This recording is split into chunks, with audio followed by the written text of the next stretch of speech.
नमस्कार। आप देख रहे हैं खबर बिहार 24। मैं विवेका। बिहार में 2 विधानसभा सीट पर उपचुनाव होना है और घोषणा तिथि की हो चुकी है। मतदान की भी घोषणा हो चुकी है और नामांकन पत्र भरने की भी घोषणा हो चुकी है। महागठबंधन में इन दिनों रार और तकरार देखा जा रहा है। महागठबंधन के सहयोगी कांग्रेस की सीट कांग्रेस को राजद ने नहीं दिया। कुशेश्वर स्थान पर राजद ने अपना उम्मीदवार उतारा, तारापुर पर अपना उम्मीदवार उतारा। अब इस बात को लेकर कांग्रेस खेमे में काफी नाराजगी है। कांग्रेस महागठबंधन धर्म नहीं मानने का आरोप तेजस्वी पर लगा रहे हैं।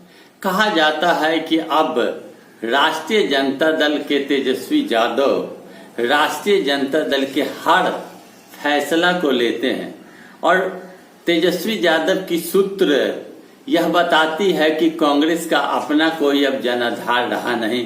कुछ स्वर्ण मतदाता कांग्रेस के साथ हैं।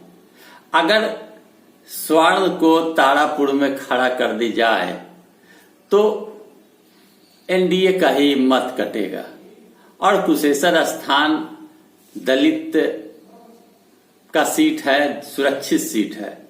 तो कुशेश्वर स्थान से कांग्रेस अपने उम्मीदवार अशोक राम या उनके पुत्र को चुनाव लड़ाने का मन बनाया था, लेकिन राष्ट्रीय जनता दल ने 2 नामों की घोषणा कर दी।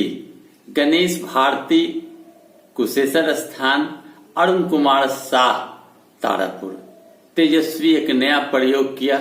जयप्रकाश यादव पूर्व केंद्रीय मंत्री के पुत्री दिव्या प्रकाश जो पिछले दफे चुनाव लड़ी, उसे टिकट न देकर वैश्य समुदाय को टिकट देकर एक नया प्रयोग किया।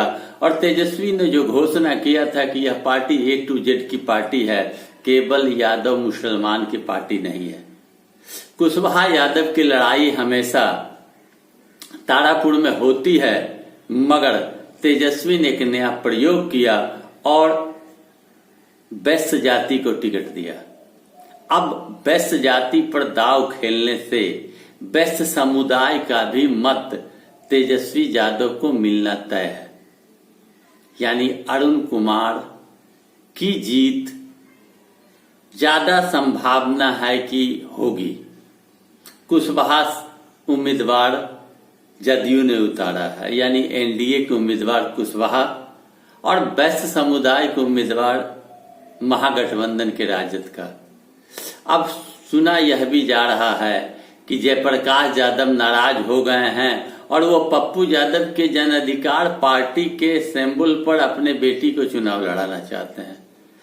इस बात की पुष्टि नहीं हुई है, लेकिन पप्पू यादव के उम्मीदवार भी तारापुर से चुनाव लड़ेंगे और जयप्रकाश यादव अपने बेटी को लड़ा सकते हैं, ऐसा कहा जा रहा है।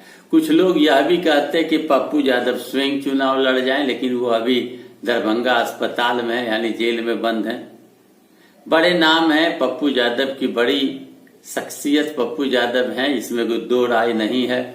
लेकिन पप्पू यादव की पार्टी की भी एंट्री तारापुर में होनी है।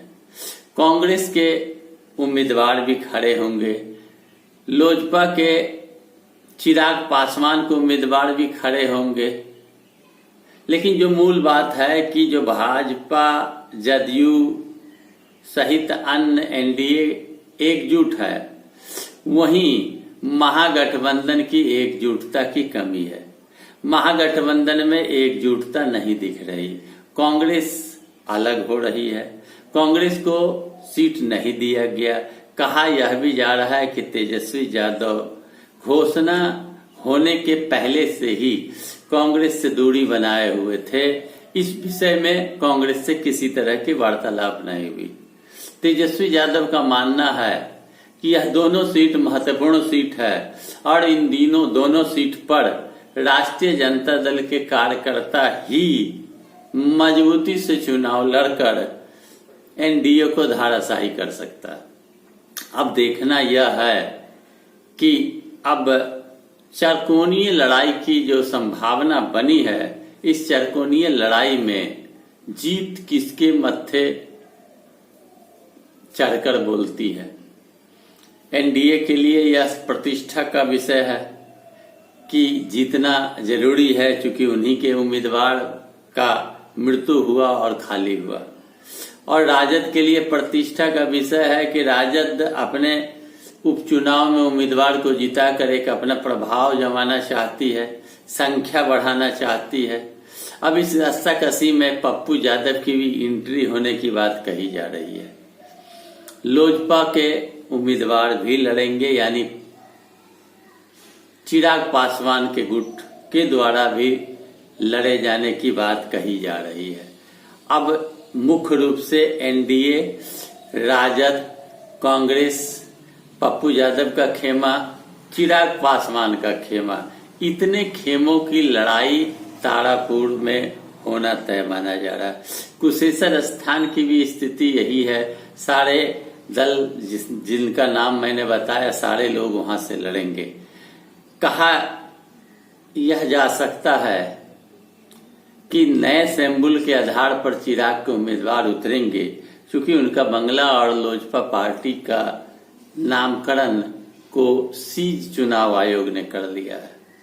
बड़े ही उत्साह के साथ तेजस्वी यादव ने अपने दोनों उम्मीदवार को खड़ा किया है। लालू ने केवल मोहर लगाया, लेकिन फैसला तो तेजस्वी लेते हैं। उधर तेज प्रताप की भी राग अलग हो गई है, उस विषय में मैं अलग से वीडियो बनाकर आपको अवगत कराऊंगा। अब देखना यह है कि इस चुनावी समर में क्या तेजस्वी यादव का प्रयोग सफल होता है। क्या तेजस्वी यादव अपने प्रयोग के माध्यम से सफलता प्राप्त करते हैं, जबकि 20 के चुनाव में स्वयं तेजस्वी यादव चुनाव लड़कर 74 सीट को हासिल करने का काम किया।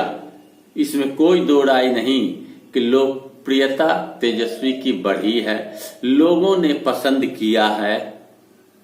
और फिर एक बार तेजस्वी 2 सीट जीतकर साबित करना चाहते हैं, अपने कद को बढ़ाना चाहते हैं। देखना यह होगा कि जनता अब किस करवट बैठती है। अच्छा लगे वीडियो लाइक करें, शेयर करें, कमेंट करें, और मेरे चैनल को अगर आपने सब्सक्राइब नहीं किया है तो अवश्य सब्सक्राइब कर लें। धन्यवाद।